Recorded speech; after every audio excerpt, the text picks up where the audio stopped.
মায়ের রাতের বেলার ঘুম কেড়ে নিয়েছো। যখন 7 মাস হয়ে যায়, গভীর রজনীতে তুমি যখন মার পেটে লাথি মারো, মা ঘুম থেকে উইটা চোখের পানি পালাইয়া কান্দে।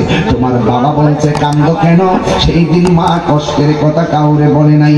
এবার বন্ধুরে, মা এরপরে কষ্টটা হলো যখন মা প্রসবের ব্যথা শুরু হয়ে যায়, পাশের বাড়ির মহিলারা জিজ্ঞাসা করে, বোন আমার ব্যথাটা মনে হয় বাচ্চা হওয়ার ব্যথা।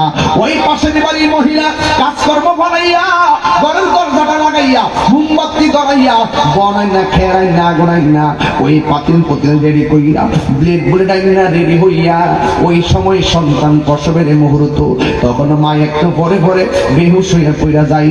এই দিক দিয়ে মার পানিগুলো বালিশ বাসতেছে, আর একটু পরে পরে তাই মানে কি জানেননি বোন রে, একটা ছুরি দে আমার জীবনটা আমি শেষ করে ফেলাই। আগে যদি জানতাম সন্তান পেটে দিয়া